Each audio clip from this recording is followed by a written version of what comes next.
Cheers, Johnny. Thank you very much. Thank you for having me on the stage. I'm going in, so I head up workforce planning, strategy and analytics for Transport for New South Wales.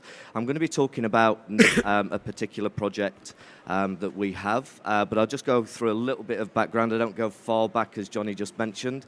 I started in recruitment in 2001. I IPO'd my first recruitment agency in 2005. I then MBO'd our second agency in 2007, at which point the VC that backed that buyout said, no more agencies for you and my partners at the time. And then I went internal. I did international TA, internal, two big projects that I had before the one that I'm on, 53 country implementation with Orica, and a 44 country implementation with Amcor. Which leads me on to then 2016, I started with Transport for New South Wales. A $75 billion project. We don't necessarily staff that internally all ourselves. We do issue contracts out to the likes of John Holland, Bechtel, MTR. So when we looked at the tunnelling project in Sydney, we had to go under the harbour, which was in itself a major component of the $3 billion project that John Holland had. But as soon as we issued that contract, they came back and said, Chris, we have a perfect problem storm. And I was like, what? So we had a talent shortage. We also had bad conditions. And they just couldn't fit within the staffing budget that we provided for them. So I was like, okay, I need to get to know this a little bit more. So I started creating a team. Anyone heard of the concept of a tiger team? Tiger team?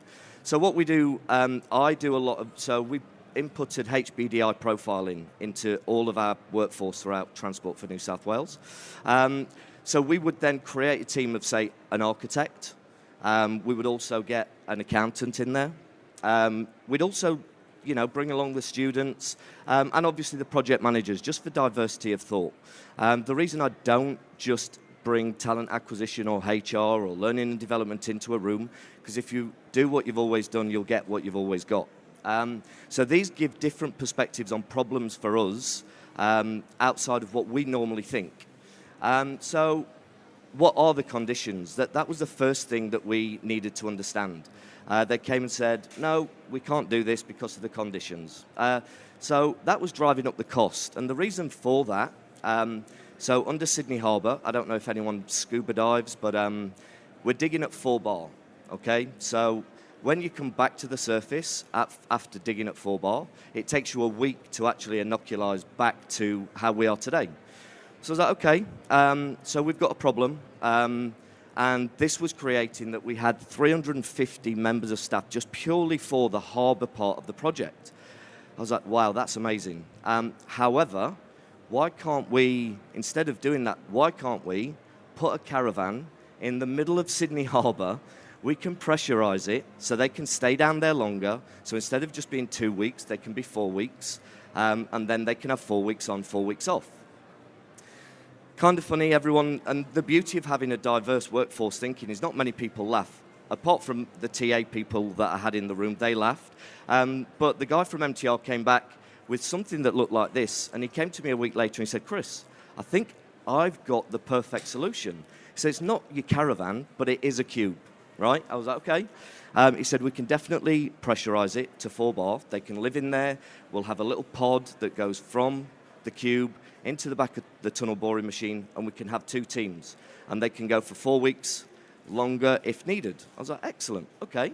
So we're solving a problem there, right? So I was like, okay, that's fine. But what's the talent problem? So massive shortage, right? So when we issue our contracts, in our contracts, our contractors can't take off transport.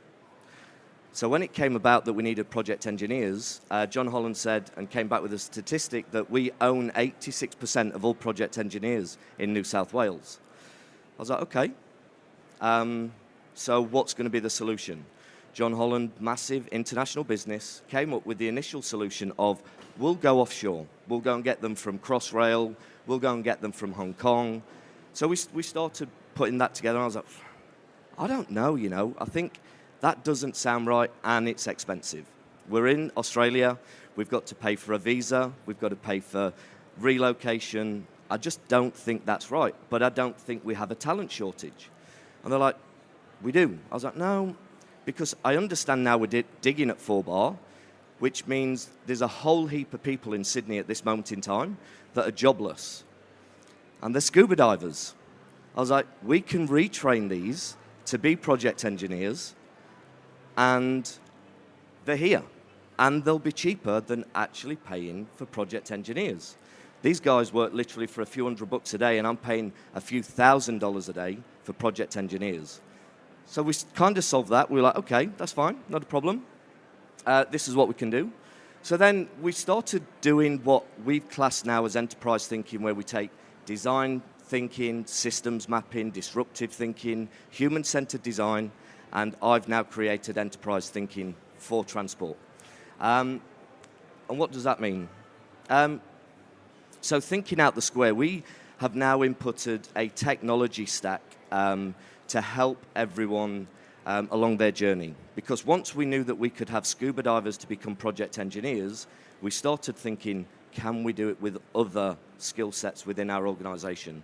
So we've built a whole tech stack around wellness, because obviously what we do, we have to lead by safety. So we've built a whole tech stack to help them learn and supplement some of the skills that they don't necessarily have.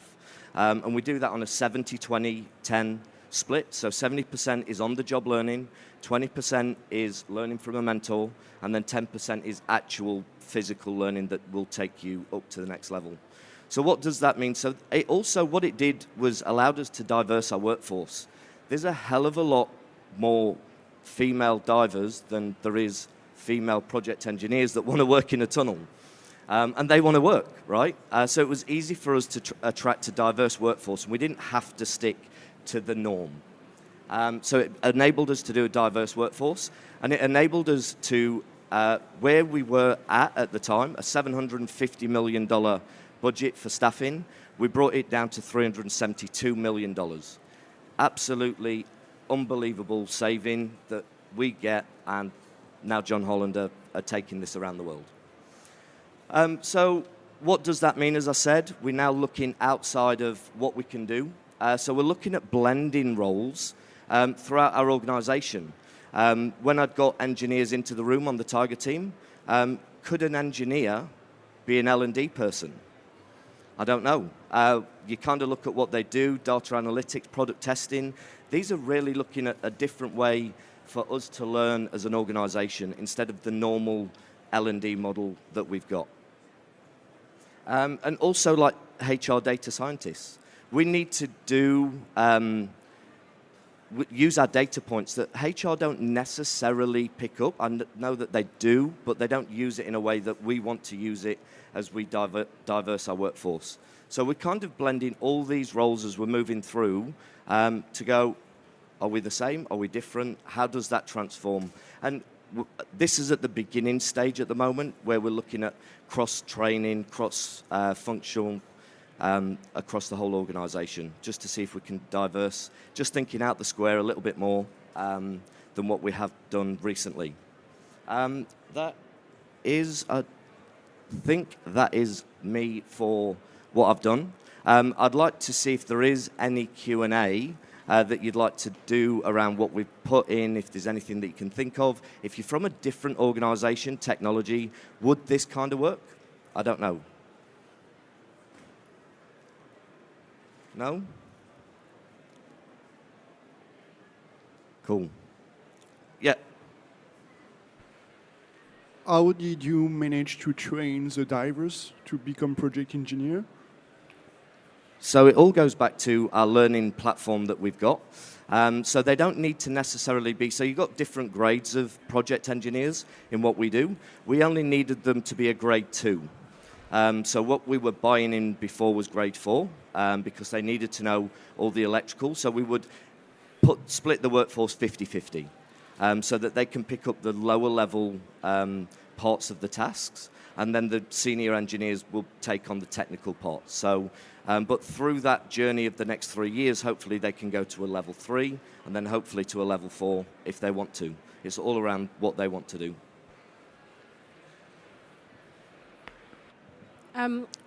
I love the way you're thinking creatively around how you can either transfer skills or think about people that can do other work. If you had any tips for us in any industry about where to start really, if you've got a skill shortage, what would you suggest?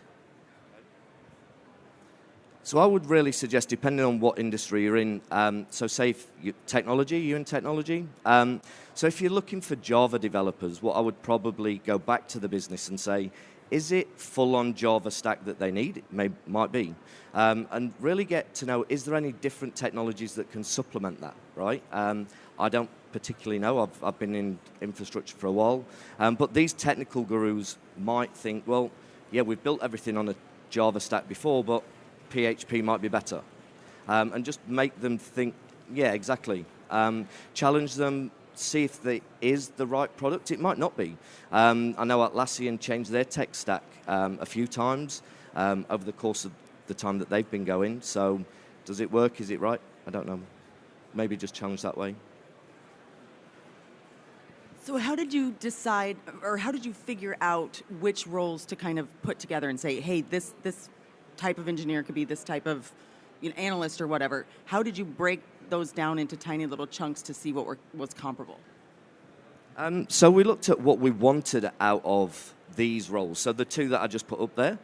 So learning, obviously, if we're going to take a scuba diver to become a project engineer, we need a different way of thinking. Because if we have an L&D person, they're just going to have a roadmap for learning for a project engineer, right? We need them to diversify the way that they're thinking to train these people. So we were just like, okay, so we just need a diversity of thought. And those two are the ones that we've thought about to start off with, mainly because we need data points on, are we still keeping on track?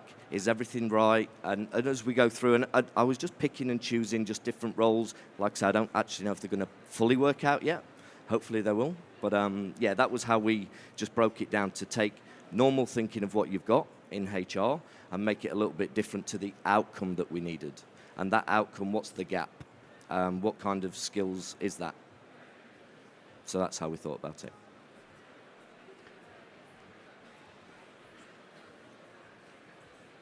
It's a really innovative project, which is great. What kind of performance and metrics have you seen from the people that you've brought in? Have you had to go the extra mile with them to keep focus, keep retention, that kind of thing? Yeah, definitely. I think the focus part has worked really well because it's a lot different to what they've been doing, right? So it's really interesting for them to get right into the electrical or the mechanical or the comms part. So they're doing something different, so they are focused on learning, and that's why we then built out the LMS part of this tech stack, because they were really engaged. And we've been able to really play with the tech stack that we've built up and go, normally a project engineer might not like gamification, but these scuba divers go, oh, this is awesome. And they get really engaged. And that might not work with everyone, but it has helped. Their diverse of thought has helped us in the way that we're now training people as we go through. So yeah, it's been really interesting and fun to do. Wow. Can I ask you, Chris, did you take all the population of scuba divers that were available? Like, I'm imagining the volumes are quite high in terms of the amount of people you hired. What did that look like in the first year, for example? So in the first, we literally scooped up a whole heap of them, but not just in New South Wales. There was obviously Queensland that we flew them down from, not so much in Melbourne, Perth as well. And then also with the mines, because we've had a deterioration in mining over in Western Australia. So it was kind of a lot of different thoughts and what these... Yeah, so we definitely, I would have said, taken a good 70% of all these divers that were there, right, that we knew of, right? Yeah. I mean, you can't find all of these people because they're not usually on social and this, that, and the other.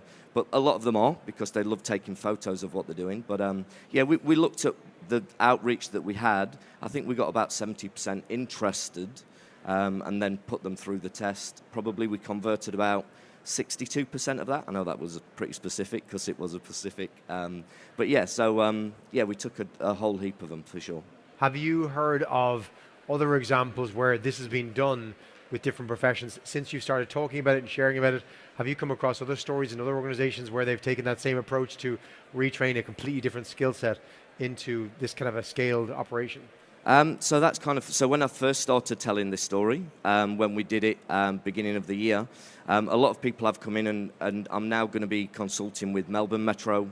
I'm now going to be consulting up in Brisbane. So people are adopting this thought and trying to think differently because we live in Australia. There's not much talent out there. So yeah, it's slowly. I just think the more I push it out there, and we've got to think differently, I hope it does get adopted because I think it's a great concept. That's brilliant. Chris, thank you very much for your time and sharing your story. Thank you.